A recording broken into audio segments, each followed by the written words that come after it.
बोलो चिंतामणि पारसनाथ भगवान की जय। दूरावे नम्र सूरनाथ किरीट कोटे चलत किरण कविदुसरापि प्रस्वेदतापमलमो कमति प्रकोष्ठे भक्ताचले चिन्नप्रते बहुधा विसेन्ते। माइक बाटा एक माइक पर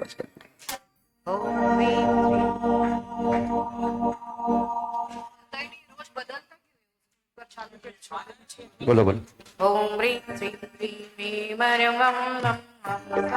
और थोड़ा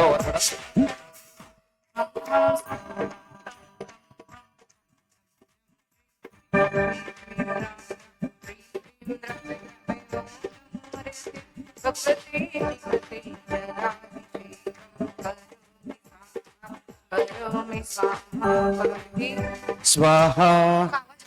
संसार महादुख सागर में डूबी, अब कर गोपी को द्वारा बिजली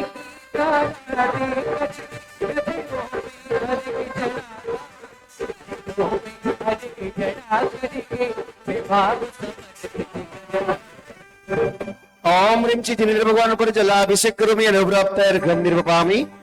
एक सूरज कलश दीजिए, लाइन में जो भी है उनको एक सूरज कलश दीजिए, 2 जन को।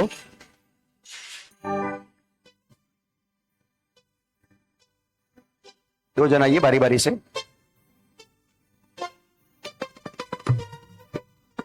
ताल लाट तट देश निवेश तौचे हस्ते च्युता सुरवरा सुरमस्त्यनाथे तत्काल पीलितमहे सुरसस्य धारा संग पुनः तदिन बिम्बगते वयुष्माम्।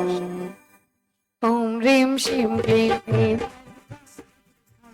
तम तम तम तम हम हम तम तम तम तम तम ह्रीं श्रीं क्लीं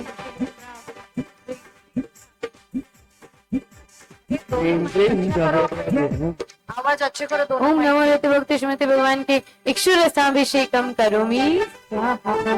संसार महादुख सागर में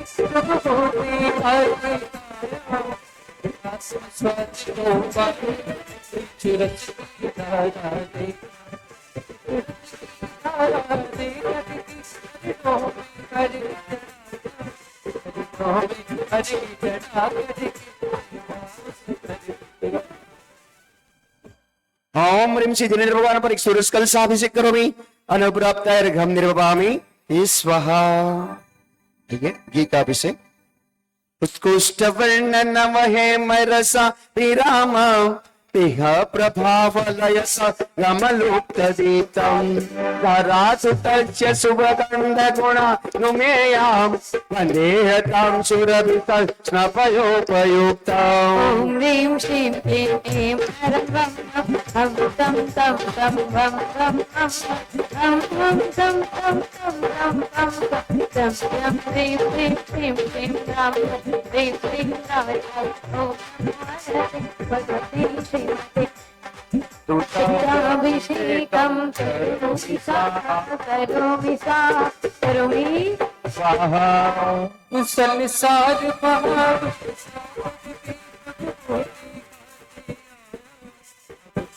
भलाई होने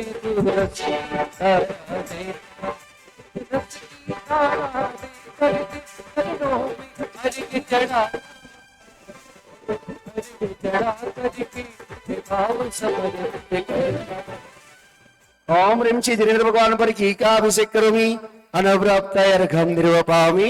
स्वाहा। बोलो चिंतामणि पारसनाथ भगवान की जय।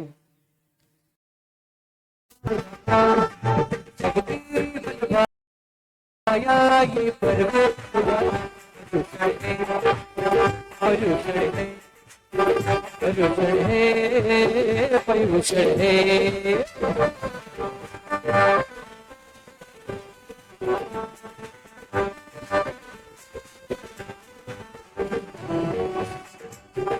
रुपया 2501 रुपया दूध से अभिषेक करने की बोली। 2501 रुपया। और किसी के भाव हो? अरे पारस प्यारा लाखो ईश्वर प्यारा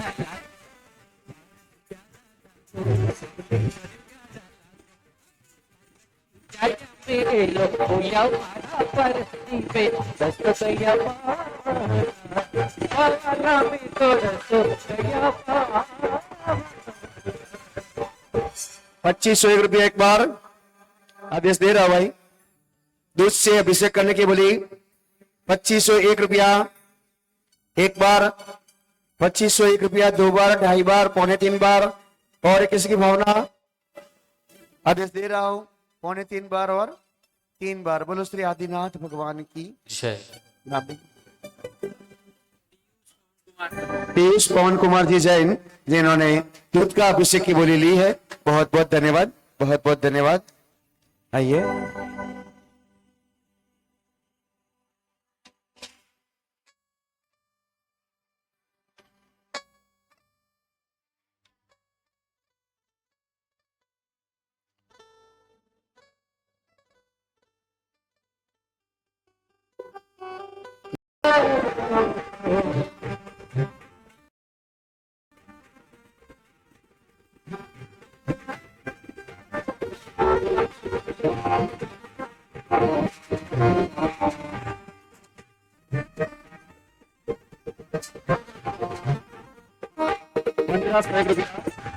आज की मंगल आरती की बोली 1501 रुपया।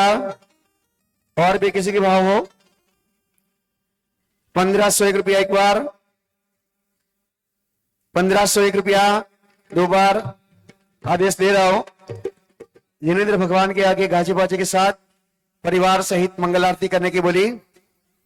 1501 रुपया, 1501 रुपया, 15 पारस प्रभु का दरबार है दर्शन करने को हमें आ रहे प्रभु का दरबार दर्शन को लेकर आ रहे।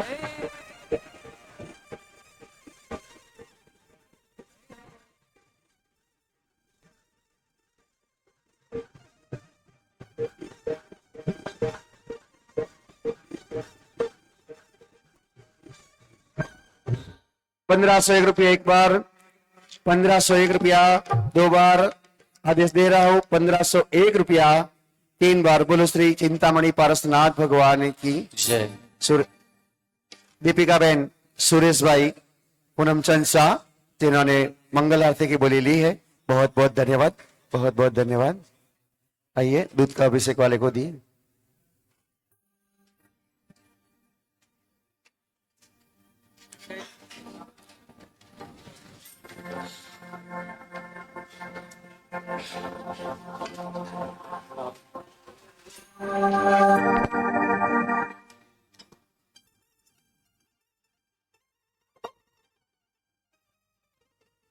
हो ये चमक ये दमक फुलवन की महक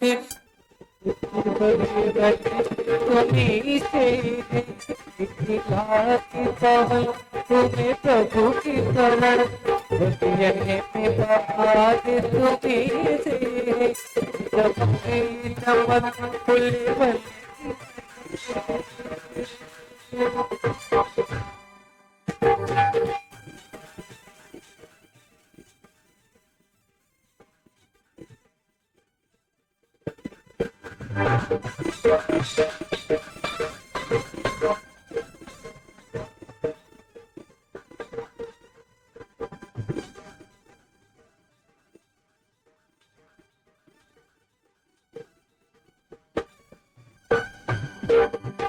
मेरे सुख दुख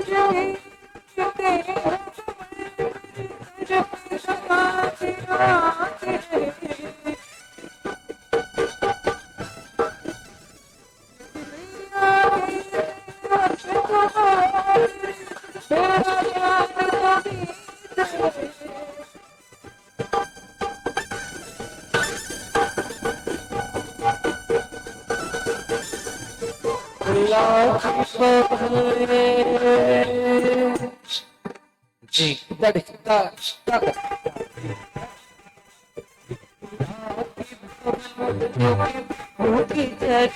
बगिया में बाहर तो कैसे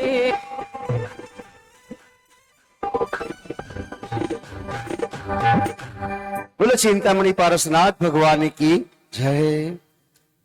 दूध का अभिषेक संपूर्ण सारदस सा कमरीचि जाल संधेर्विवात्मसा मिवसु प्रभाहि चिरे जिना सुचितरै सिंचमानां सम्पादयन्तु मम चित्तसमीहितानाम्।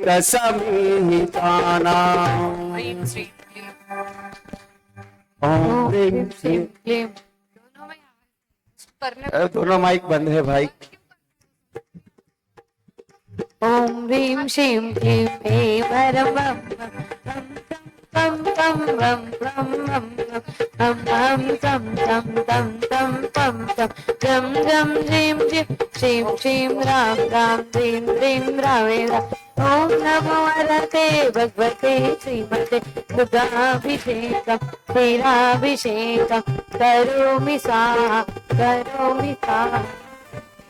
स्वाहा। साज महारूप सादरी जी तब होते गाते अब शीर माया मोहनी को दिल की जरा देखा दिल की जरा देखा देखी डोरी हर की जरा ये का माइक चेक कर लेना। साज महारूप तब होती आती इस बच्चे की दादी की दादी की चरणों में हर की चढ़ा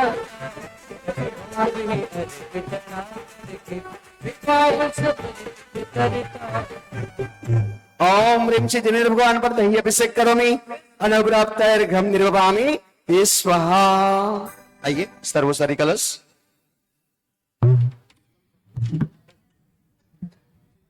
स्नापितस्य द्युतदुक्तदधि सुवाये सर्वाभिरोक्तलधिल तदुज्ज्वलावे उद्दापितस्य मितरान्यभिषेकमेला कालेय त्वमतसो ततवारिपूर्णे। ओम ह्रीं श्रीं क्लीं ऐं वरं वं हम तं तं तं वं वं हम हम सं तं तं तं पं पं जं जं जीं जीं क्लीं क्लीं रां रां ह्रीं ह्रीं द्रव्य द्रव्य। ओम नमो हरते भगवते श्रीमते सर्वसरि कलशाभिषेकं करोमि स्वाहा करोमि स्वाहा करोमि स्वाहा।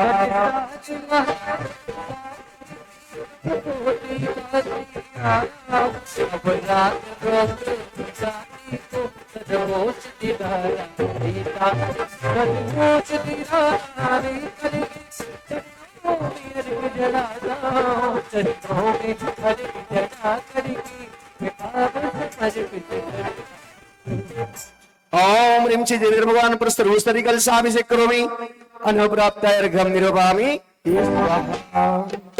आइए चल कलश। इष्टे मनोरथ सदे त्रिभुवनपूषा पुणे सुवर्ण कल्पे निकरे वसावे संसार सागर मिलन हेतु सेतु मप्नावये त्रिभुवने कपति छिनेन्द्र। ओम ह्रीं श्रीं क्लीं ऐं वरं वं वं हम सं तं पं वं वं वं हम सं सं तं तं पं पं झं आया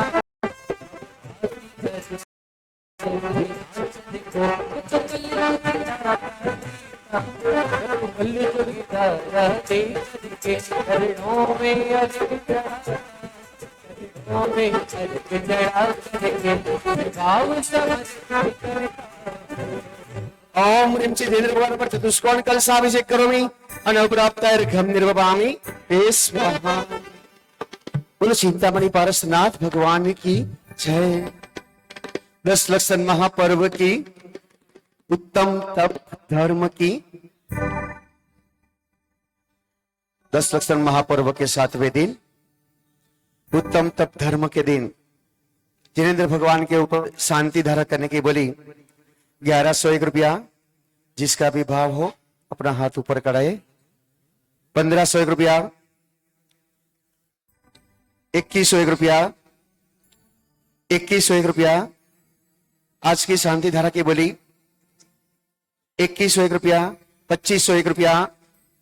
हो कभी प्यासे को पानी पिलाया नहीं, से कर पाएगा। कभी प्यासे को पानी पिलाया नहीं, आज हमें पिलाए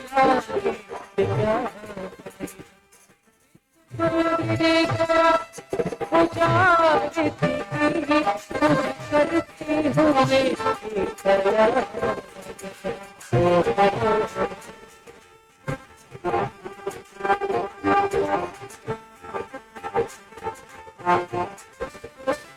कभी महावत की तो नहीं,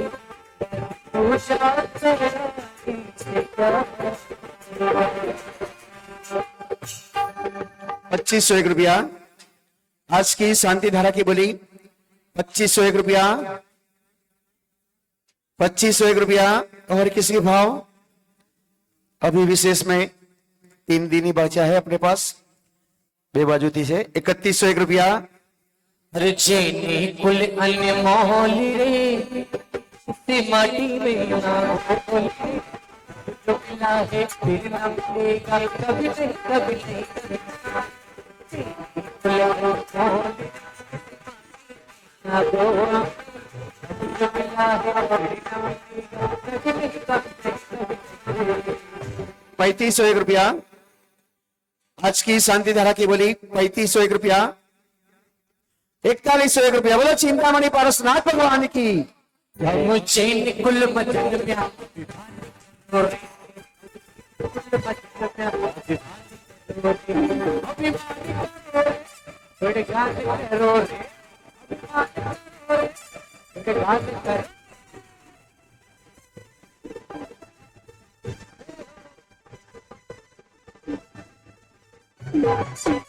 इकतालीस सौ एक रुपया, 4501 रुपया, 4501 रुपया, 5101 रुपया। बोलो आदिनाथ भगवान की जय। क्या लेके आए क्या लेके जाएगा, लेके आया बंदे क्या लेके जाएगा। 2 दिन की जिंदगी है, 2 दिन से खाली हाथ आया, खाली हाथ जाएगा। 5101 रुपया। आज की शांति धारा की बोली 5101 रुपया, 5101 रुपया। और किसी के भाव हो आज 7वां दिन है, विशेष में 3 दिन बचे हैं। जो भी लाभ लेना हो बोली के माध्यम से अपने लाभ ले लीजिए। इसके बाद सब अपने अपने घर चले जाएंगे। 5101 रुपया। आज की शांति धारा की बोली 5101 रुपया एक बार, 5101 रुपया 2 बार, 2.5 बार, 2.25 बार। आदेश दे रहा हूं 3.25 बार। और कोई पिछले चलो करो, कोई पिछले चलो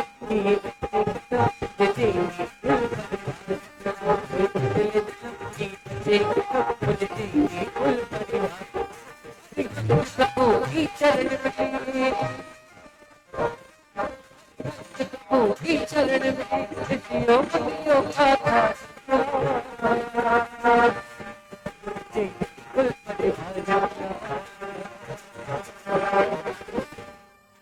5501 रुपया।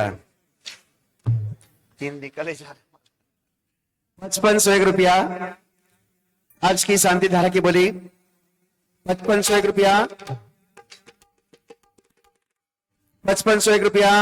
और भी किसी के भाव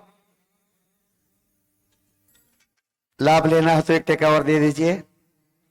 मन के भाव मन में न रह जाए कल लूंगा परसों लूंगा, तो कल क्या है वो अपने को कुछ नहीं पता। 5501 रुपया एक बार, 5501 रुपया दो बार, ढाई बार, पौने तीन बार, आदेश दे रहा हूं, पौने तीन बार और तीन बार। बोलो श्री आदिनाथ भगवान की जय। सुभाष भाई चंपकलाल शाह जिन्होंने आज की शांति धारा की बोली ली है, हंसते अर्चित भाई, बहुत बहुत धन्यवाद, बहुत बहुत धन्यवाद। आइए शांति धारा करता अर्चित भाई, उनको हार मुकुट पहनाइए। माता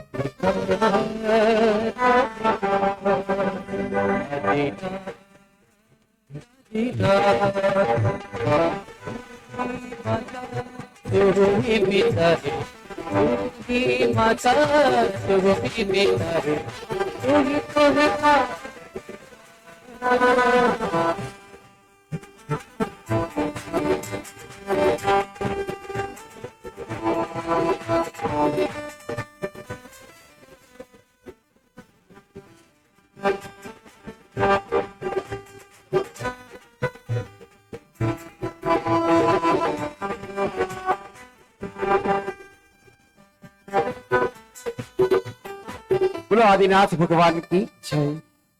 10 लक्षण महापर्व का 7वें दिन, उत्तम तप धर्म के दिन, परम पूज्य माता जी अपने आज साक्षात विराजमान है।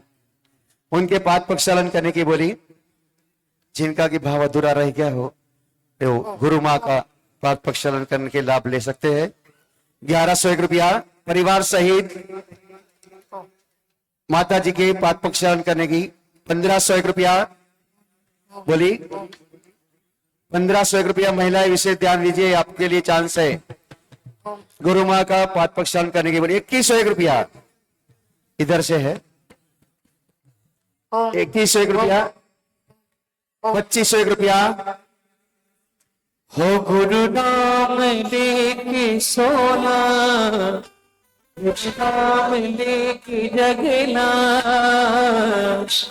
मैंने ये दिल जगानी संग तेरे बितानी, तुझ में बसी है मेरी जान। हाय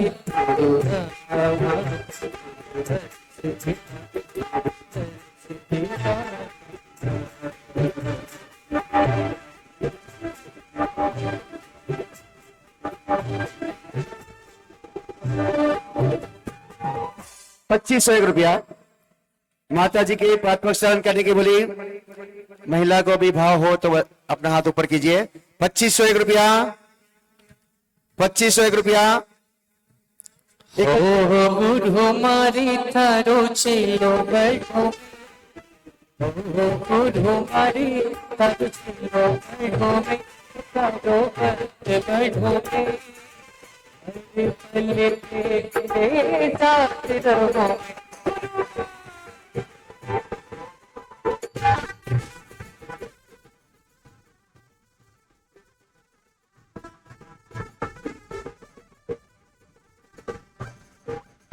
3101 रुपया, 3101 रुपया गुरु माँ के पाद प्रक्षालन करने की बोली। 3501 रुपया, 3501 रुपया। आज 7वां दिन है, जिनका भी उपवास जो उपवास किए उनका नाम रहना बाकी है तो यहाँ नाम लिखवा दीजिएगा, तो आगे की व्यवस्था करने का हमको पता चले। हो माता तू दया कदमों से चुरा,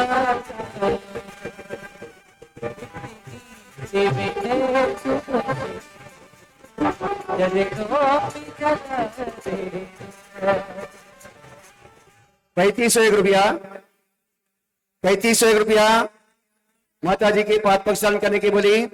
3501 रुपया एक बार, 3501 रुपया दो बार, 4101 रुपया। बोलो परम पूज्य हरिका सिंह सुपात श्रुतमती माता जी की जय।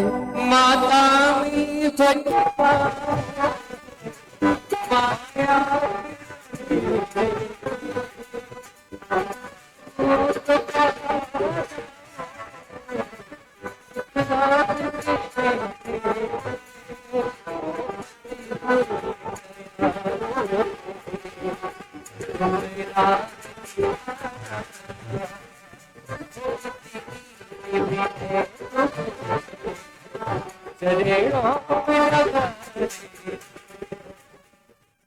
रुपया, 51 रुपया। बोलो परम पूज्य हरिका श्रीमती माता जी की जय। 51 रुपया। देखो अभी अपने पास आज 7वां दिन है, 3 दिन शेष ही बचे है। जो लाभ लेना हो, अपना भाव हो तो बोली आगे बढ़ा के शीघ्र ही बोली को बढ़ाइए।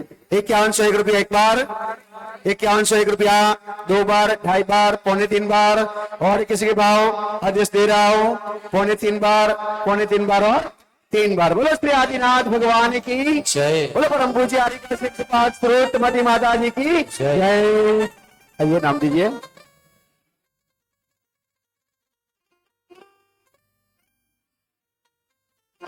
कैलाश बहन महेश भाई कोटड़िया, दिलीप भाई नाम लग जाओ, जिन्होंने माता जी के पाद प्रक्षालन करने की बोली ली है। बहुत बहुत धन्यवाद, बहुत बहुत धन्यवाद। ये आज की शांति धारा करता कैलाश बहन महेश भाई कोटड़िया, 5100 रुपया आज की पाद प्रक्षालन करने की बोली 5100।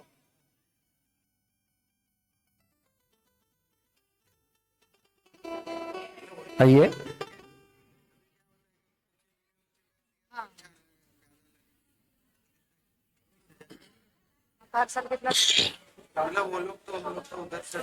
चंदन लेपन दीदी,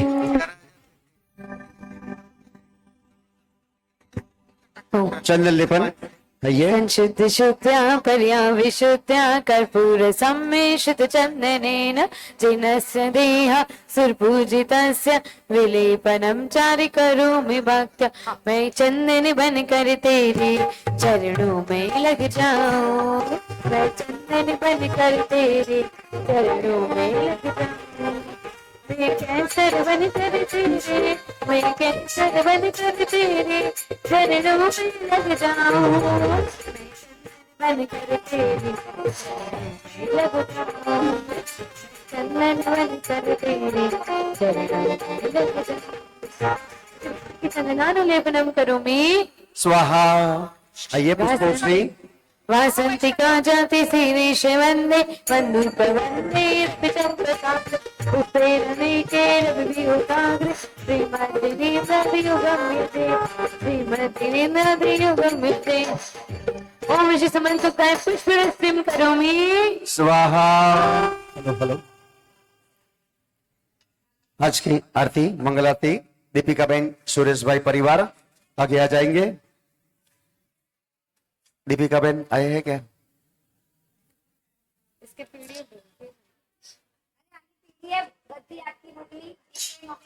ओ सुनो, उसका ऐसे है, जिस किताब से उसके प्रश्नोत्तरी ढूंढनी है उसका पीडीएफ आपका जो समाज वाला ग्रुप है उसमें आया हुआ है, डाला ना, उसमें डाला हुआ है महावीर पुराण बोल करके। और जिसको भी वो प्रश्न पत्रिका लेनी है सभी लोग उसको उपलब्ध कर सकते हो। बख्शिश मिले या न मिले पर महावीर भगवान का पूरा चरित्र आप लोगों को अच्छे से समझ में आ जाएगा। मैं रोज बोल रही हूँ, रोज बोल। बोलो चिंतामणि पारसनाथ भगवान की जय। आरती।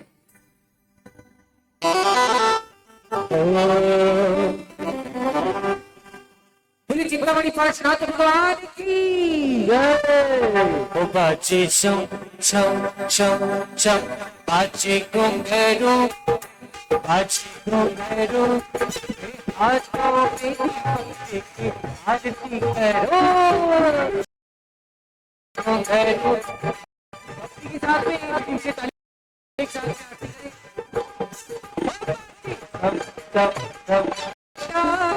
आरती पे बिठा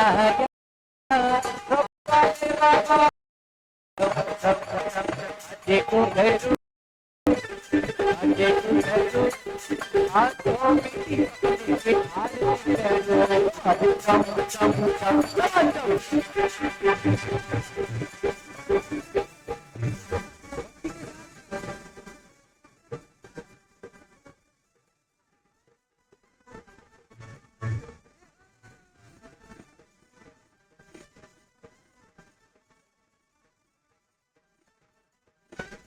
दीपक जले आरती उतारा,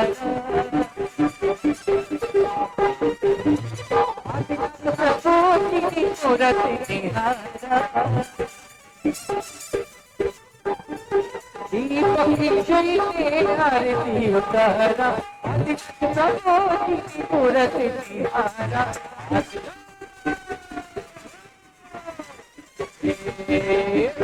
केसरिया केसरिया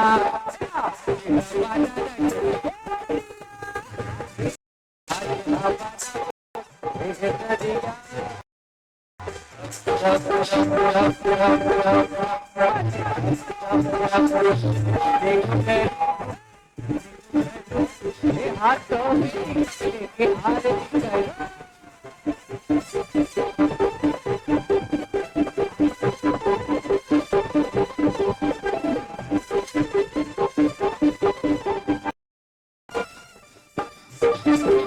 करो भजन हाथों में दीपक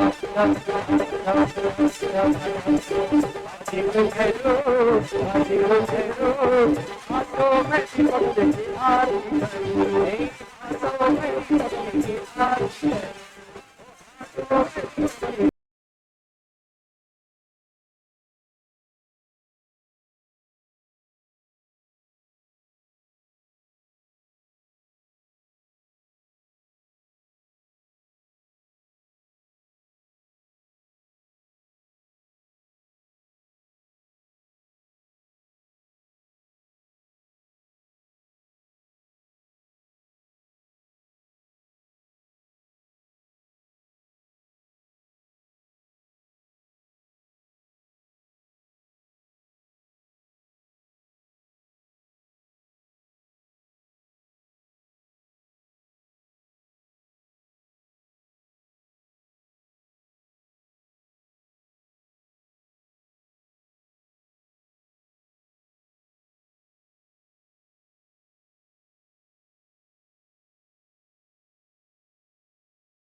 आदरेणम त्रैलोक्य मंगल सुखालय कामदाम वारांतिकम तव विभोरवतारयामि इति मंगल आरती उत्तरम स्वाहा। आइए सिद्धिभ्यः ॐ नमः सायनं दर्शनानं विरानं सुखाय सिद्धाय बुद्धाय पुष्पप्रया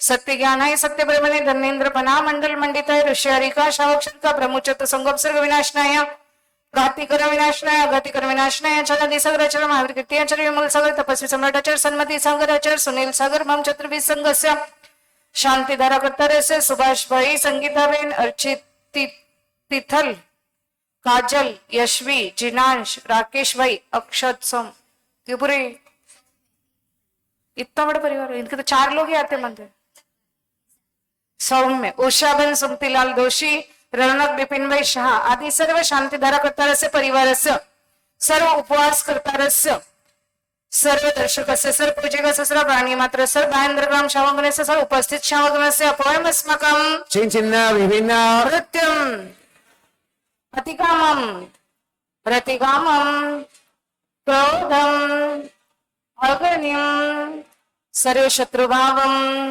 सर्गोत्सर्गम सर्वभयम सर्वराजभयम सर्वचौरभयम सर्वदुष्टभयम सर्वमृगभयम सर्वमात्मचक्रभयम सर्वपरमंत्रम सर्वशूलरोगम सर्वक्षयरोगम सर्वक्रूररोगम सर्वकुष्ठरोगम सर्वनरमादिम सर्वगजमादिम सर्वश्वमादिम सर्वमहिष्मादिम सर्वगौमादिम सर्वगुल्ममादिम सर्वलतामादिम सर्वपत्रमादिम सर्वपुष्पमादिम सर्वफलमादिम सर्वराष्ट्रमादिम सर्वदेशमादिम सर्वविषमादिम सर्ववेताल शाकिनी नाकिनी भयम सर्ववेदनीयम सर्वमोहनीयम सर्वकर्माष्टकम चिन्ह ओम सुदर्शन महाराज चक्र विक्रम सतो तेजबल शरीर शांतिम कुरु कुरु सर्वजनानंदनम कुरु कुरु सर्वभव्यानंदनम कुरु कुरु सर्वगोकुलानंदनम कुरु कुरु सर्व ग्राम नगर खेड सर्व मट्टंद्रोन्मुख संवानंदनम कुरु कुरु सर्व यजमानानंदनम कुरु कुरु सर्वं दुःखं हण हण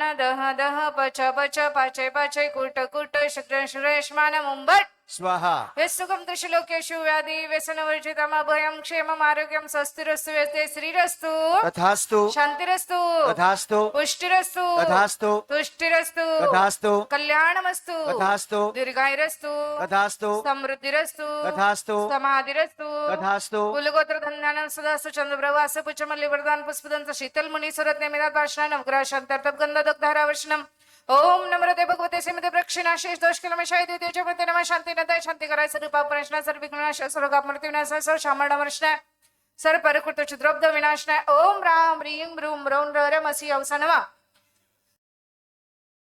विसंग से शांति दरा कथा से सुभाष भाई संगीताबेन अर्चित तिथल काजल यशवी जिनांश राकेश अक्षत सौम्य सर्व शाह परिवार से सर्व उषाबन सुमतीलाल दोषी परिवार से सर्व रौनक बिपिन भाई शाह सर्व परिवार से सर्व उपवास करता सर्व दर्शक सर्व पूजक सर्व प्राणी मात्र से उप शांतिम तुष्टिम पुष्टिम आरोग्य ऐश्वर्य वृद्धिम सर्व कार्य सिद्धिम कुरकुरु वशट स्वाहा ओम ह्रीमनम नमो चिदानम नमो इचिदानम नमो परमचिदानम नमो सविचिदानम नमो अनंत इचिदानम नमो कोटुबुद्धिनम नमो बीजबुद्धिनम नमो पादानुसारम नमो संबित सदनम नमो स्वयंभूतम नमो बुद्धिपतानम नमो उच्चमदिनम नमो विलमदिनम नमो दसभुविनम नमो चौदसभुविनम नमो अट्ठामत कुशलानम नमो विवेडिपत्तानम नमो विज्ञानम नमो चारणम नमो पंचसमनम नमो अगस्टमिनम नमो असिविसनम नमो दिट्टिविसनम वनम नमो महातवनम नमो गुरुतवनम नमो गुरुगुणनम नमो गौर परकमनम नमो गौरभमियनम नमो अमसेवतनम नमो केल्लसेवतनम नमो जल्लसेवतनम नमो विपसेवतनम नमो मनबलिनम नमो वचबलिनम नमो कायबलिनम नमो कीरसविनम नमो सप्पिसविनम नमो अखिनमनसनम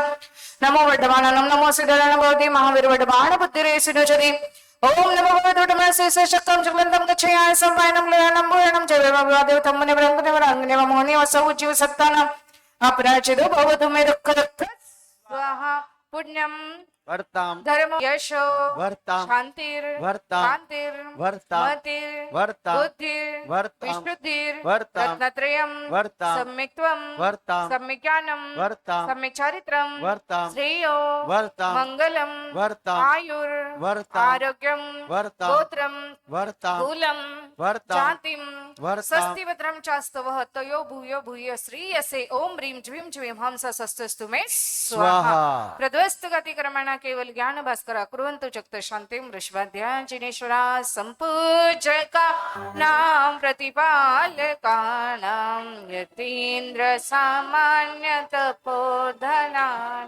देशराष्ट्रपुरश्वराज्ञ करोतु शान्तिं भगवान् जिनेन्द्र करोतु शान्तिं भगवान् जिनेन्द्र करोतु शान्ति। ओम ह्रीं जगच्छान्तिकराय श्री शान्तिनाथाय नमः सर्वद्रव शान्तिं। ओम ह्रीं जगच्छान्तिकराय श्री शान्तिनाथाय नमः सर्वद्रव शान्तिं। कुरु कुरु स्वाहा। ओम ह्रीं जगच्छान्तिकराय श्री शान्तिनाथाय नमः सर्वद्रव शान्तिं। कुरु कुरु स्वाहा। ओम ह्रीं जगच्छान्तिकराय श्री शान्तिनाथाय नमः सर्वद्रव शान्तिं। कुरु कुरु स्वाहा। ओम ह्रीं जगच्छान्तिकराय श्री शान्तिनाथाय नमः सर्वद्रव शान्तिं। कुरु कुरु स्वाहा। ओम ह्रीं जगच्छान्तिकराय श्री शान्तिनाथाय नमः सर्वद्रव शान्तिं। कुरु कुरु स्वाहा। ओम ह्रीं जगच्छान्तिकराय श्री शान्तिनाथाय नमः सर्वद्रव शान्तिं। कुरु कुरु स्वाहा। ओम ह्रीं जगच्छान्तिकराय श्री शान्तिनाथाय नमः सर्वद्रव शान्तिं। कुरु कुरु स्वाहा। ओम ह्रीं जगच्छान्तिकराय श्री शान्तिनाथाय नमः सर्वद्रव शान्तिं। कुरु कुरु स्वाहा। बोलो शांतिनाथ भगवान की, बोलो चिंतामणि पारसनाथ भगवान की। 9 बार नमो का मंत्र करें।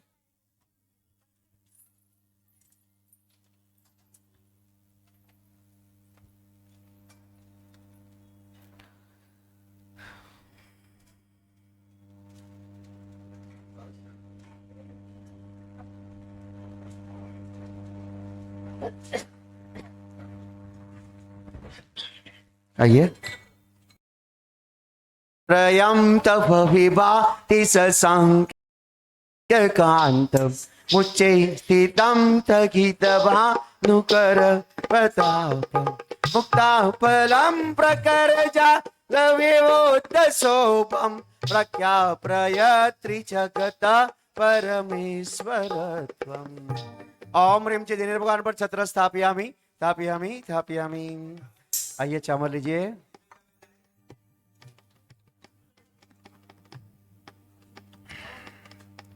कुंदावदात चल चामर चारु शोभम विभ्राजते तव वपो कत धोत्य कांत उच्चर शांत शुचि नीरजर वारिधार मुद्दे स्थितम सुरगिरे रिवसात को।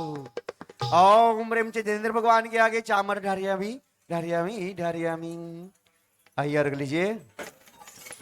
उदक चंदन तंदुल पुष्प के धरु दीप सुधूप फलागरे धवली मंगली गान रवा कुले चिन्नग्रहे नाथ महाप्रजे।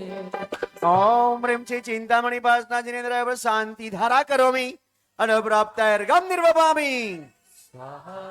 Hello hello hello.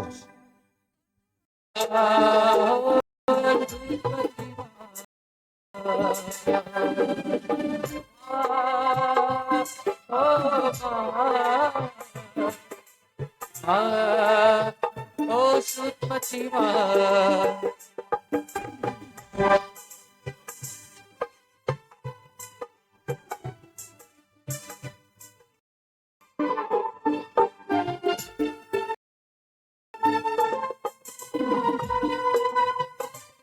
चलिए आइए लीजिए गुरु माँ का अर्घ।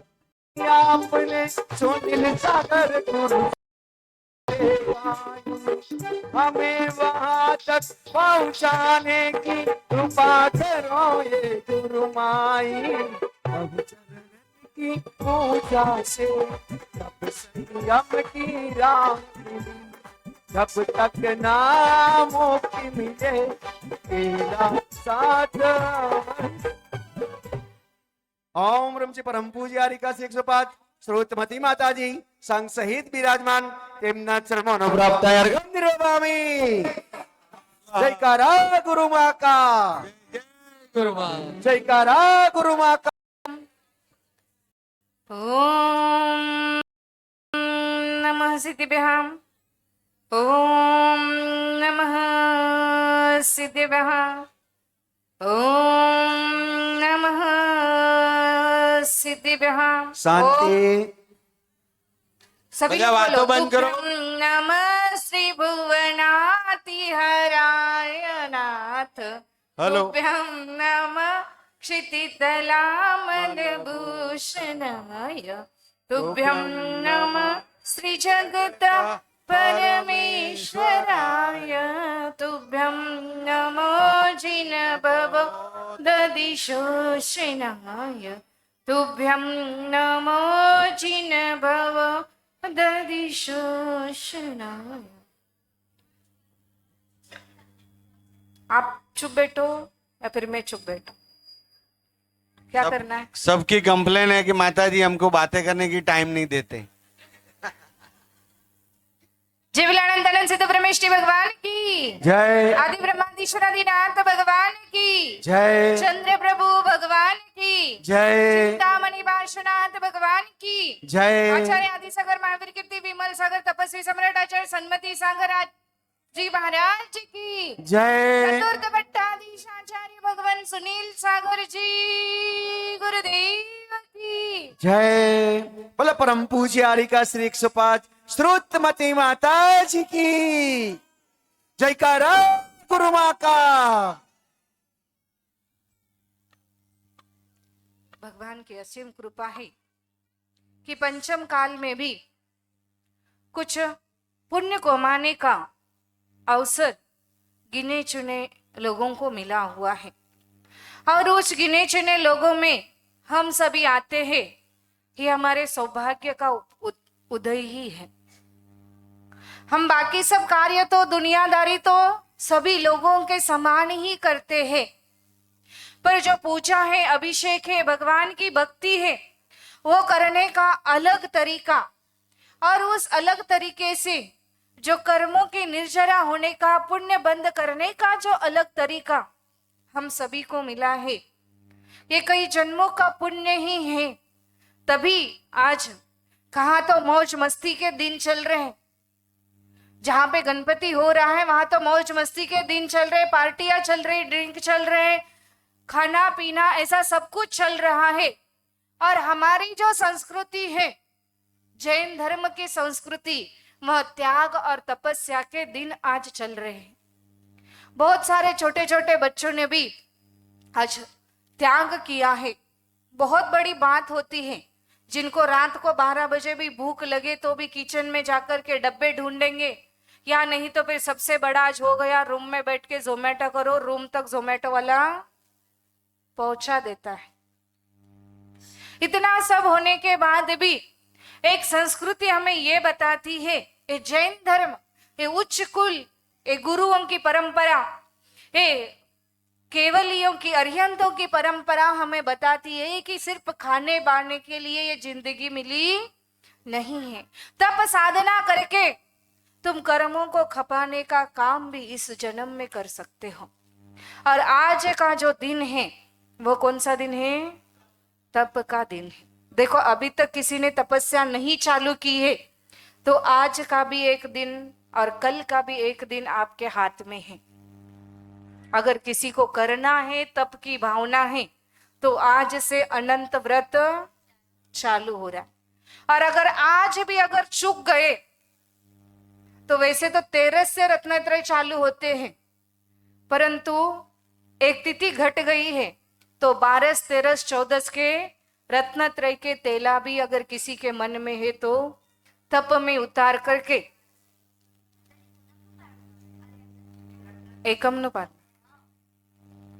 पूनम घट गया 14 पूनम एक है। आप गुजराती वालों के मालूम नहीं है मेरे को, वही हुआ ना, पूनम एकम एक है।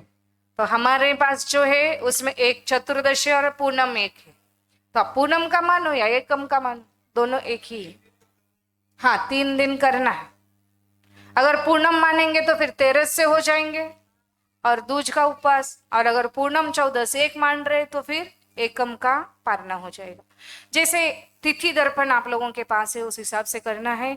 तो इस काल में अगर तप की बात आती है तो सबसे पहले तपस्वी सम्राट की याद सबके दिल में आ जाती है, सबके मन में यही आता है। तप का नाम लिया तो तपस्वी सम्राट की ही बात याद आ जाती है। उनके नाम से ज्यादा, उनके इस पदवी से उनको लोग ज्यादा जानते हैं। तो ऐसे सन्मति सागर बोलोगे ना तो पूछेंगे कौन सन्मति सागर, सिंहरथ वाले दक्षिण में एक हो गए, फिर ये कौन से। तो अगर तपस्वी सम्राट बोलोगे तो जल्दी याद आएगा जो तप करते हैं वही तपस्वी सम्राट। उनकी मूर्ति अपने सामने अपने आप ही छप जाती है अपने आप। और आजकल के युग में कहते हैं इस पंचम काल में निकृष्ट से निकृष्ट जो 7वें नरक तक पहुंचा देता है, इतना निकृष्ट पाप भी नहीं होता। और मोक्ष जाने इतना पुण्य या मोक्ष जाने इतना तप की प्राप्ति भी इस काल में नहीं होती है। पर फिर भी कोई विरले लोग होते हैं अपने शरीर को नहीं अपने आत्मा को तपाने का पुरुषार्थ करते हैं। जो किट्टी माँ काली माँ रूप जो कर्म बैठे हैं उसको अगर हमें प्राप्त करना है तो इस शरीर रूपी चूल्हे में जो अग्नि, जो आत्मा रूपी अग्नि है, जो आत्मा है, उसको तपाएंगे तो ही हमारी कर्मों की निर्जरा होगी और शुद्ध बुद्ध चैतन्य स्वरूप की हमें प्राप्ति होने वाली है। इसीलिए कहते हैं कि इस दुष्म पंचम काल में सबसे 7वें नरक में जाने इतना कोई पाप नहीं कर सकता। अगर इस काल का आदमी जाएगा तो 6ठे नरक तक ही जा सकता है, क्योंकि वज्र ऋषभ नारा सहनन नहीं, और वज्र ऋषभ नारा सहनन वाला मोक्ष भी जा सकता है, सर्वार सिद्धि भी जा सकता है और 7वें नरक भी जा सकता है। तो वो सहनन नहीं है तो 7वें नरक में कोई जाएगा नहीं, और वह सहनन नहीं है और चौथा काल भी नहीं है तो मोक्ष भी कोई जानने वाला नहीं है। पर एक साधन हमें मिला हुआ है कि हम थोड़ा तो कर्मों की निर्जरा कर सकते हैं, इस आत्मा को तपा करके थोड़ा तो पुण्य हम प्राप्त कर सकते हैं। एक बार की बात है, अब तप करने के लिए बोले, कोई विवेकी होगा तो अच्छे से तप कर लेगा, अगर कोई विवेकी नहीं होगा तो जैसे चाहिए वहां उसको नाम चाहिए।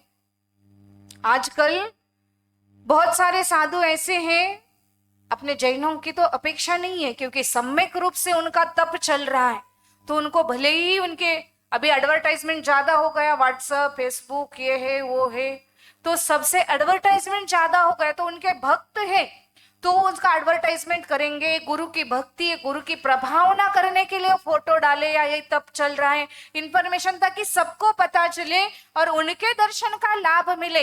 इसीलिए उनके आसपास के लोग भले ही उनका फोटो डाले, पर अजैनों में जो तप होता है, जो मिथ्या दृष्टियों का तप होता है, पहाड़ों के ऊपर जाकर के रहेंगे, कोई एक कप चाय पर पी करके करेंगे। बहुत सारे ऐसे लोग होते हैं, क्यों? क्योंकि अपना फोटो आए, अपना नाम हो, अपनी कुछ कीर्ति बढ़े, हमारा यश बढ़े, इसके लिए अजैनों में मिथ्या दृष्टियों में तप होता है। और हमारे जैन धर्म में भले ही एक भी उपवास करे पर भावना यही रहती है कि हमें कुछ पुण्य की प्राप्ति हो। कल एक लेडीज हमारे पास आई, माता जी अभी देखो जैसे पंचमी का उपवास किया तो ऐसे था कि भाई पर्यूषण चालू हो रहा है तो पंचमी का उपवास कर लिया। अष्टमी चौदस तो अपन जानती है कि अष्टमी चौदस को उपवास करना चाहिए, अब धूप दशमी थी तो धूप दशमी का उपवास कर लिया। अब इन दिनों में तो उपवास कर लिया, पर बीच के दिनों में अगर हम उपवास करते हैं तो क्या हमें पुण्य मिलेगा क्या?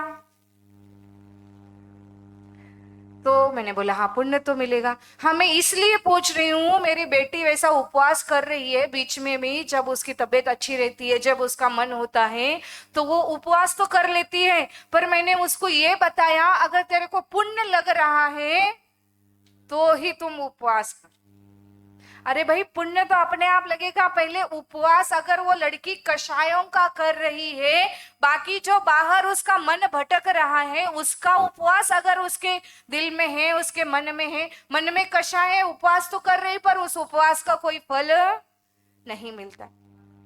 इसीलिए पुण्य की प्राप्ति हो उससे अच्छा अपने परिणाम कितने उज्जवल हो रहे, अपने परिणामों की विशुद्धि कितनी हो रही है, उस उपवास में हमें आनंद कितना आ रहा है, ये पहले देखा जाता है। और अगर तुम्हारे परिणामों की विशुद्धि है, तुम्हारे तपस्या में तुम्हारा मन लग रहा है, तो उससे कर्मों की निर्जरा होगी, पुण्य की प्राप्ति होगी। अगर देखा देखी उपवास कर रहे हो तो उसके पुण्य की प्राप्ति होने वाली नहीं।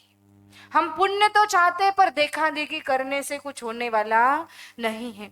एक बार की बात है, एक गुरु का चेला था, थोड़े दिन गुरु के पास रहा, उसके भाव हुए दीक्षा लेने के। संगीतकार था, उसकी बहुत अच्छी संगीत की गाने की कला उसके पास थी, संगीत बजाने की उसके पास कला थी।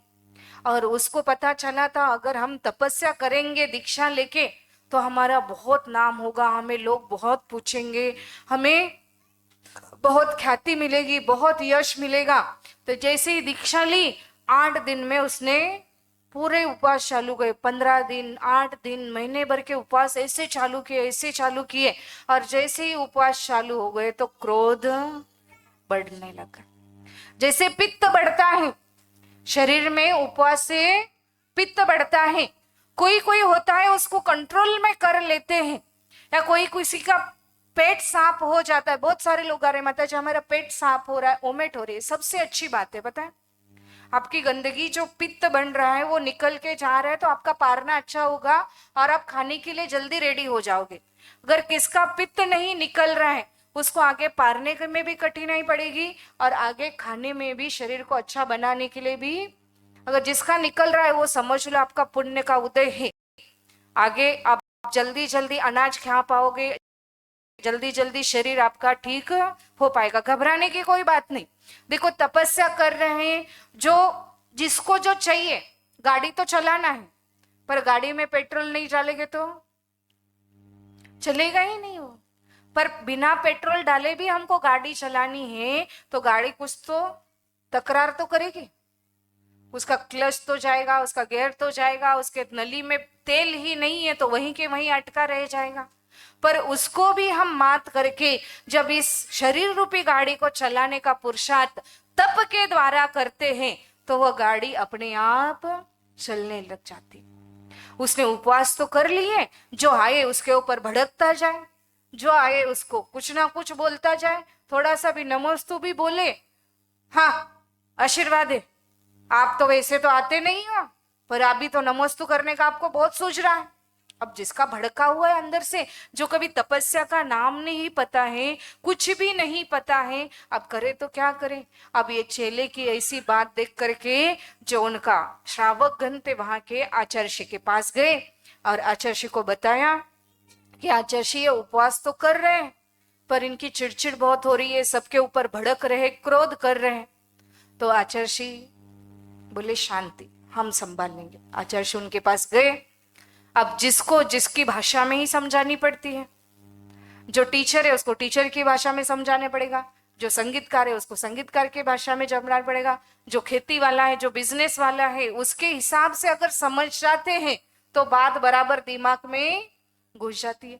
गुरु उस चेले के पास गए, अब तपस्या कर रहा है तो वही आरती करनी भी जरूरी है। गुरु को गए, वहां पे बैठ गए, थोड़ा सा उपदेश दिया, थोड़ा सी साथा पूछ ली। अब गुरु के सामने तो दब के रहना ही पड़ेगा ना शिष्य को, वहां तो अच्छे से जवाब दिया।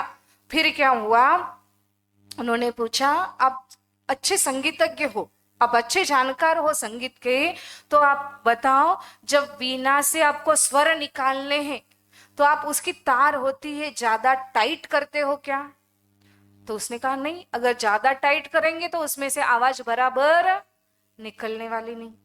तो बोले पूरा ढीला करते होंगे फिर तो बोले पूरा ढीला भी कर देंगे तो आवाज आएगी नहीं। तो शिष्य ने कहा भाई जिस शरीर रूपी वीणा को तू चला रहा है, इतना कस रहा है या इतना ढीला छोड़ रहा है, वो कब तक चलेगा? चलेगा भी पर उसकी आवाज, उसकी प्रवृत्ति, उसकी क्रिया बराबर होने वाली नहीं है। और उस शिष्य को वह बात दिमाग में बैठ गई, वो साइलेंट हो गए और जैसे शरीर चलने लगा वैसी तपस्या वह करने लग गए। तो हमें भी जिस प्रकार उस शिष्य ने तपस्या की वैसे खींचातानी करके तपस्या नहीं करनी है। जितने अपने मन की निर्मलता बने, जितने अपने शरीर की स्वस्थता रहे और परमात्मा अगर बनना है तो हमें पहले तप की साधना किए बिना कोई परमात्मा नहीं बन सकता। सभी अपन आदिनाथ भगवान का भी देखते हैं, जैसे ही उन्होंने दीक्षा ली 6 महीने की साधना के लिए वो खड़े हो गए। बाहुबली भगवान का आता है, दीक्षा ली, एक भी आहार नहीं, विहार नहीं, कुछ नहीं, जहां दीक्षा ली वहां खड़े हो गए और 1 साल की पूरी उन्होंने तप साधना की। तभी केवल ज्ञान की प्राप्ति होती है। हम बैठे बैठे खा रहे पी रहे हैं और हमें केवल ज्ञान की प्राप्ति हो तो ये कभी 3 काल में भी होने वाला नहीं है। अगर इस आत्मा को हमें परमात्मा बनाना है तो तप के भट्टी में डाल करके इसको तपाना ही पड़ेगा। जिस प्रकार पृथ्वी के खोदने बिना हमें पानी नहीं मिलता है, आपको पानी चाहिए, बोलेगे आप नदी में आ रहे हैं माता जी, हम तो उभर लेंगे। नदी में तो दूर की बात है, हमारे में तो नल में ही आ जाता है, जहां बैठे वहां हाथ में पानी आ जाता है। पर अगर जमीन से अगर अच्छा वाला मीठा वाला आपको पानी चाहिए, अगर कुएं में पानी चाहिए, बोर में पानी चाहिए, तो आपको जमीन खोदना ही पड़ेगा। अगर तपाया हुआ चमकता हुआ सोना अगर आपको चाहिए तो उस मिट्टी को तपाना ही पड़ेगा। और अगर कमल को खिलना है तो उसको सूरज दिखना ही पड़ेगा। वैसे ही इस संसार से अगर आप सफलता चाहते हो, अगर इस संसार से सफलता चाहते हो, इस संसार से निकलना चाहते हो, तो तपस्या अवश्य हमें करनी ही पड़ेगी।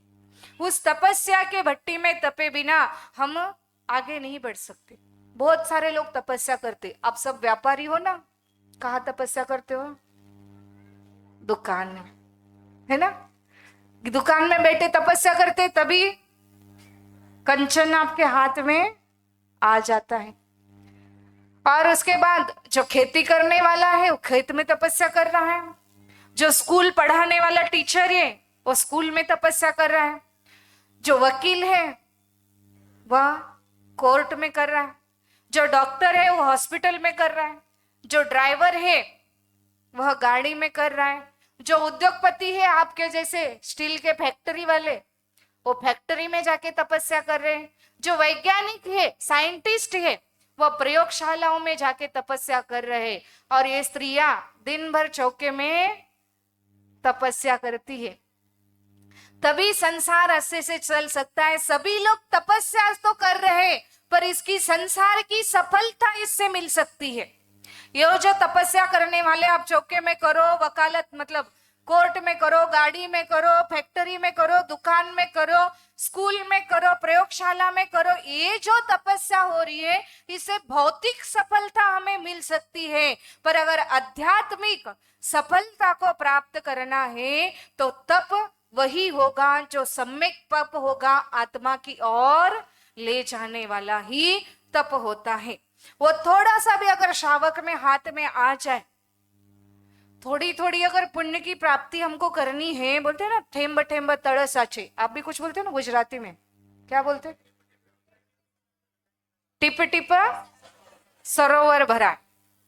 मराठी वाले गुजराती वाले ऐसे बहुत सारे वर्ड ना मराठी और गुजरातियों के मिल जाते हैं। हाँ, तो फिर ऐसे कि आप लोगों को थोड़ा सा भी मिल जाए। अभी पर्यूषण का इतना बड़ा अवसर मिला है तो आप तब तो कर रहे हैं। अभी ऐसे रहते तो कहाँ पे रहते आप लोग? दुकान में, फैक्ट्री में। ये तो चूल्हा चौके में रह जाते थे, उसके आगे है ही नहीं इनका। पर फिर भी उसमें से टाइम मिलके कोई ऐसे मौखिक और मौलिक क्षण हमें मिल जाते हैं जिससे हम पूजा पाठ करके, भगवान की भक्ति करके, गुरुओं की सेवा करके हम कुछ ना कुछ ऐसा तप करके पुण्य की प्राप्ति करने का पुरुषार्थ करते हैं। इसीलिए ये है कि जब तक हमें इस संसार में तप की साधना नहीं मिलेगी, तप नहीं मिलेगा, तब तक यह आत्मा परमात्मा नहीं बनेगा। जिस प्रकार एक मिट्टी का गोला होता है, उसको कितना भी अच्छा आकार दे, कुम्हार जो होता है उस मिट्टी को लाता है, उसमें से पत्थर निकाल देता है। कितनी तपस्या करना पड़ता है पता है? एक छोटा सा मिट्टी का गोला या मिट्टी होती है, उसको घड़ा बनने तक का बहुत बड़ा सफर है। वो मिट्टी को खोद के लाना, उसमें से पत्थर निकालना, उसको अच्छे से सॉफ्ट बनाना, रोंदना, ये सब कार्य करने के बाद उसको अच्छा सा आकार दे करके अगर वो धूप में भी रख देगा तो भी वो घड़ा काम का नहीं रहेगा। जब तक उसको चूल्हे में डाल के, अग्नि में डाल के उसको तपाएगा नहीं, तब तक उसकी महत्ता नहीं बढ़ती। ऐसे तो मिट्टी मोल, मिट्टी पैरों में रोंदी जा रही थी, पर वहीं अगर मिट्टी का घड़ा कोई बाजार से खरीद के लाता है तो कितना संभाल के रहता है उसको। और घर में रहने के बाद भी उसमें जल भी डालेंगे, पर जब सुबह उसकी सफाई करते हैं तो कितने संभाल करके करते हैं कि स्टील का हो तो कहीं पे भी रखेंगे, कुछ भी करेंगे, ऊपर से नीचे गिरा तो भी टेंशन नहीं है। पर जो मिट्टी का मटका है उसको बहुत संभाल करके करते हैं। तो मिट्टी का मोल था, सबके पैरों में रोंदा जा रहा था, पर उसने अग्नि के तप में जब उसको तपाया गया तो उसकी वैल्यू बढ़ गई है। वैसे ही अगर इस आत्मा पे लगे हुए किट्टी माँ, काली माँ को तप दूर करना है तो हमें तप रूपी साधना करना ही पड़ता है। तपस्वी सम्राट का जब हम जीवन देखते हैं तो उन्होंने जब ब्रह्मचर्य व्रत लिया था, 18 साल की उम्र में उन्होंने ब्रह्मचर्य व्रत लिया था। घी, दूध, नमक, शक्कर का त्याग।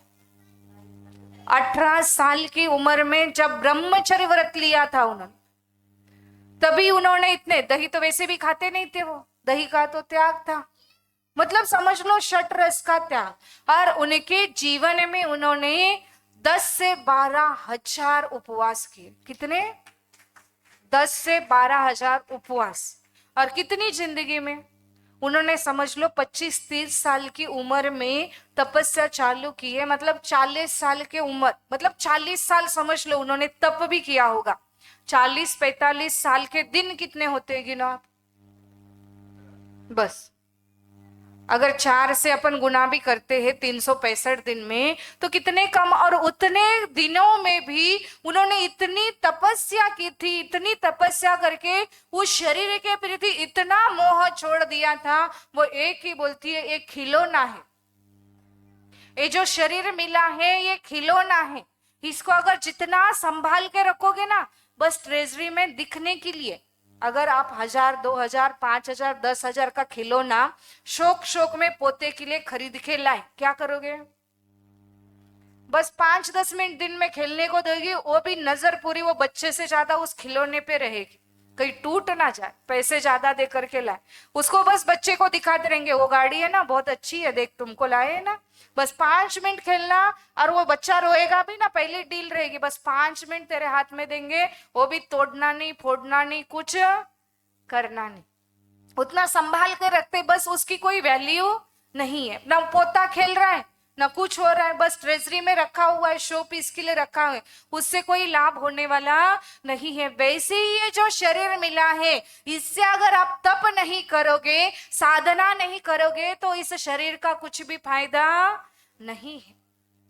इससे तप तो करना ही पड़ेगा। इसीलिए तपस्वी सम्राट आचार्य हमेशा कहते हैं कि ये जो शरीर मिला है ये खिलौना है, ये एक नौकर है, अगर इस नौकर को मैं मालिक बना करके रखूंगा तो ये मेरे ऊपर जोर करने वाला है, इसको नौकर बोल करके नौकर के जैसे काम कराऊंगा, उसको ज्यादा खिलाऊंगा पिलाऊंगा तो ये ऊपर मेरे ऊपर ही चढ़ने वाला। अब आप सभी लोग खा रहे पी रहे हो, क्या हो रहा है?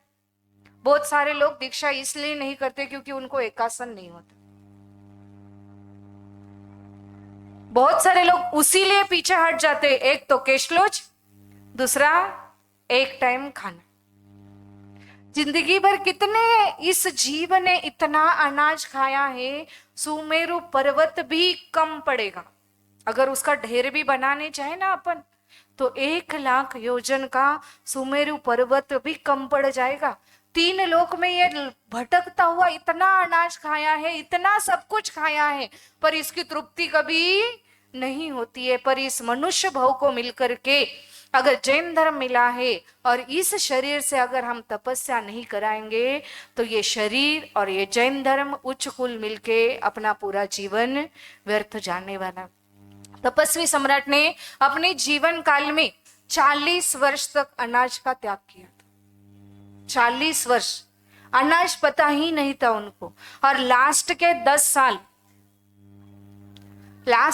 साल तो आप लोगों ने देखा ही। उस 10 सालों में आचार्य यहाँ पर भी आए थे, सिर्फ मट्ठा और पानी। उसमें भी क्या करते थे, एक आहार एक उपवास, मतलब 48 घंटों में एक बार सिर्फ मट्ठा और जल ग्रहण करते थे।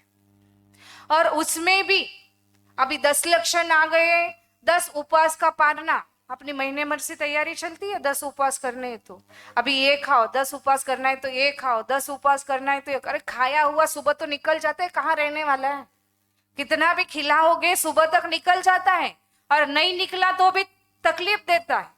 अगर आप संभाल के रखना भी चाहो, अच्छे अच्छे मिठाई खाए, अच्छे अच्छे गुलाब जामुन खाए, आज तो पेट साफ नहीं करवाना, संभाल के रखोगे ना 2 दिन पूरा हॉस्पिटलाइज होना पड़ेगा आप लोगों को।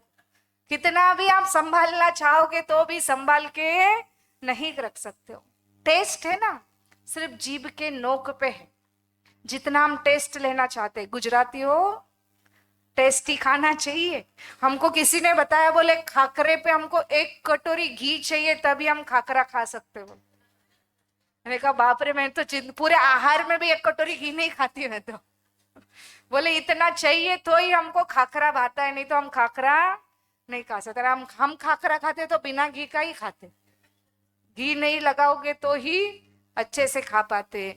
तो जितना भी हम इसको खिलाएंगे, टेस्ट फिर आपको गोली खानी है तो आप कहाँ रखते हो बताओ, अंदर रखते। क्यों? कड़वा है, टेस्ट नहीं लगना चाहिए। जीभ की नोक पे अगर गोली कोई रखेगा ना, वो वहीं उल्टी कर देगा, निकाल कर फेंक देगा, क्योंकि टेस्ट सिर्फ जीभ की नोक पे है। एक दिन की बात है, मैं जस्ट जुड़ी ही थी, मतलब आचार्य हमारे यहाँ 2 महीने के लिए आए थे, नहीं 2 दिन के लिए आए थे और 2 महीने रुके। मेरा पुण्य का योग था, संसार से मोक्ष मार्ग मुझे मिलने वाला था, कि गुरुदेव की इतनी कृपा मेरे ऊपर रही कि 2 दिन के लिए आए और 2 महीने रुके। उसमें ही परिवर्तन हुआ और हम निकल गए। एक जगह उगार बोल के गांव है, पद्मावती बहुत प्रसिद्ध, जैसे हुमचा है ना वैसे ही सेम वहां की पद्मावती है। तो वहां पे गए, एक दिन किसी ने पता नहीं कैसा मट्ठा दिया, वो मट्ठा आचार्य ने लिया। और कैसे होता था, आचार्य को जिस जग से पानी स्टार्ट में देते थे, वो उनके साथ जितने भी साधु है उस जग का पानी सभी साधुओं को दिया जाता। कोई बीमार है कुछ है तो वो सब पानी पीते थे। और जो मट्ठा आचार्य लेते थे, अब क्या बहुत सारे लोग मट्ठा ही लेने वाले इतने तपस्वी है, तो सबको ऐसे लगता था एक अंजलि तो अपने घर से मट्ठा आचार्य के हाथ में चला जाए। तो सब लोग, बहुत सारे लोग 10-15 मतलब लेकर आते थे, उसमें तो 1-1 घूंट ही लेते थे आचार्य।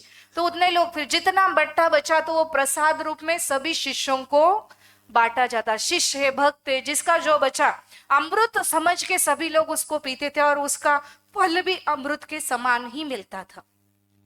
तो वहां पे एक जग मट्ठा आया था, सभी ने लिया, सभी को थोड़ा टेस्ट अलग लगा, पर आचार्य ने उस जग को लगभग आधा जग उसका मट्ठा पिया। मतलब उसका खराब है, टेस्ट पता था, पर फिर भी मतलब अपना टेस्ट लेना है, अपनी परीक्षा लेनी है तो कहाँ तक ले सकता है इंसान।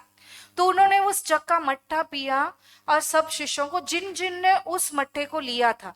अभी क्या होता है, पहले वाला जग आया तो पहले ले लेते हैं, फिर बाद में आया तो लिया नहीं लिया, कभी कभी सभी को सूट होता है ऐसे नहीं।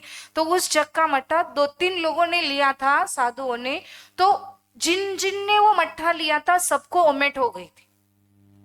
और आचार्य ने पूछा कि इस व्यक्ति का मट्ठा किस किसने लिया है, तो सब जिसने लिया था उन्होंने बोला कि हमने लिया है। अब व्यक्ति तो पता था ना आचार्य जी को कौन जग लेके आया और जिसका टेस्ट खराब है। तो उन्होंने बोला हमने लिया। तो बोले आपको ओमेट हो गई क्या? उन्होंने कहा हाँ हमको ओमेट हो गई। और जिसने भी लिया था उस मट्टे को, सबको ओमेट हो गई थी, पर आचार्य जी ने उस मट्टे को पचाया था। इतनी शक्ति उनमें उस तप में थी, उस साधना में थी। मतलब खराब मट्ठा जिनको ओमेट भी कर सकता है, उसको पचाने की शक्ति उनमें थी। इतनी तप साधना और उतना शरीर उनका था। जब हम गए, मतलब हम तो तब संघ में भी नहीं थे, हमको संघ में नहीं जाना है इसलिए हैदराबाद लेके गए थे कि ये संघ इसको घुमाएंगे फिराएंगे तो संघ में नहीं जाएगी बोल के।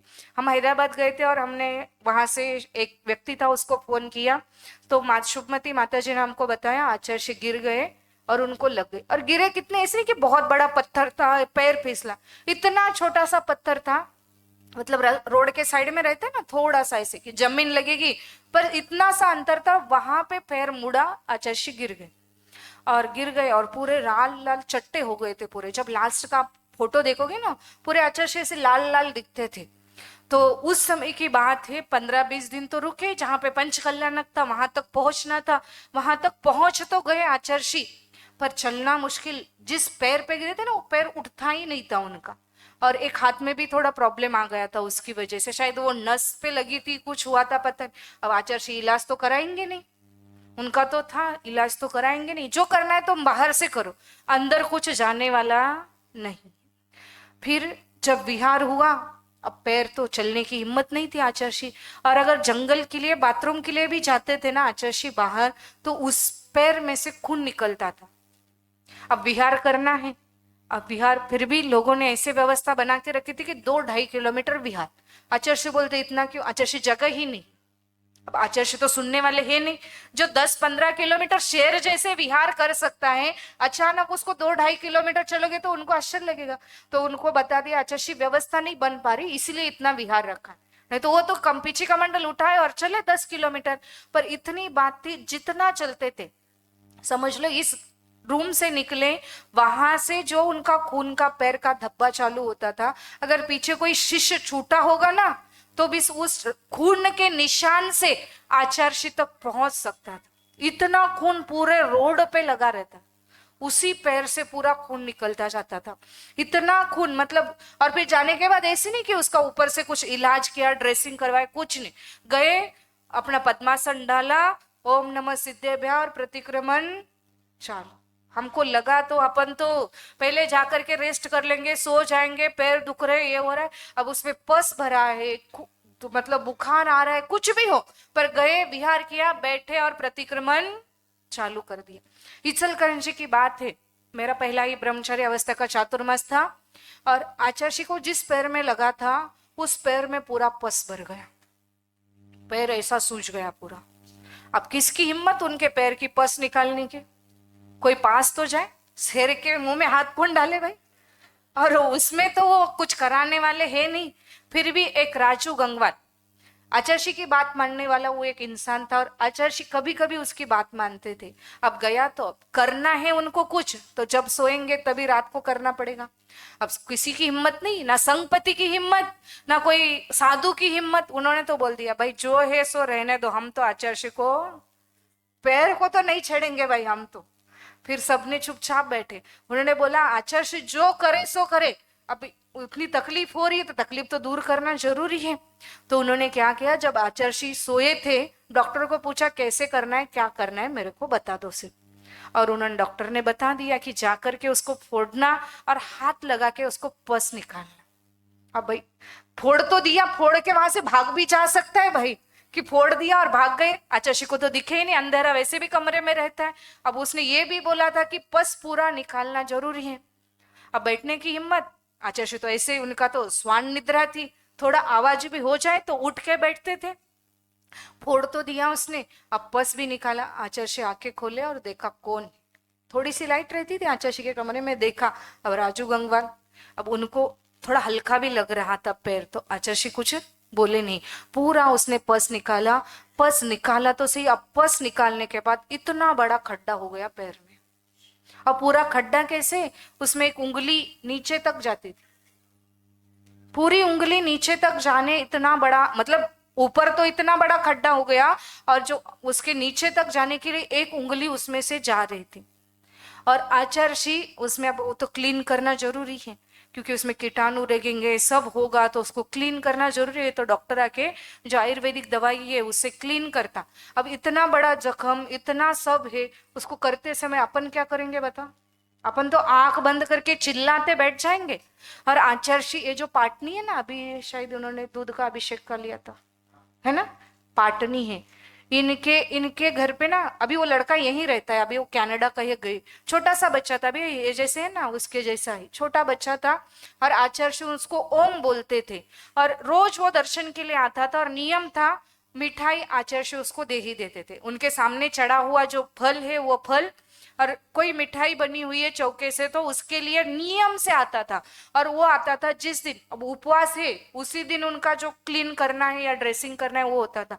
उस दिन आचार्य से ऐसे बैठे और उस बच्चे के साथ ऐसे खेलते रहते थे, उसको ओम ओम बोलते, उसके साथ बात करेंगे, जो आए उसको हंस हंस के आशीर्वाद देंगे। ड्रेसिंग चल रहा है, उसके अंदर पूरे केमिकल डाल के जो करना है वो क्रिया वो कर रहा है, और ऐसे बैठे रहते थे कि कुछ हो ही नहीं रहा। मतलब शरीर के प्रति मोह इतना हट चुका था कि शरीर का कुछ भी देखते ही नहीं थे। और उसी समय में नीम शिरगांव की बात है, उसी जख्म में सुनील सागर महाराज जी तब संघ में थे, उसके 4-5 दिन ही बाद उनका विहार हो गया था, बॉम्बे के लिए गोरेगांव के लिए आए थे वो। तो क्या हुआ कि लाल चिटिया पूरी लाइन लगी थी, पूरी लाइन आचार्य के, मतलब आचार्य को बहुत जख्म हो गए थे पूरे, इतना मतलब बैठने की जगह वगैरह। तो जो घास रहती है ना, चटाई वगैरह तो यूज नहीं करते थे, स्पंज वगैरह तो उनके पास ले जाने का कोई मतलब ही नहीं था, वो यूज नहीं करते थे। तो जो घास रहती है उसमें से सॉफ्ट सॉफ्ट निकाल करके आचार्य को बैठने के लिए देते थे। अब उस घास में से पूरी लाल चिटिया निकले, काली नहीं, पूरी लाल चिटियां, जिसको अपन काटने पर पूरा अपना हाथ पैर जो भी हो पूरा लाल हो जाता है, पूरे से चट्टे हो जाते, वो लाल चिटियां वहां से निकल रही है।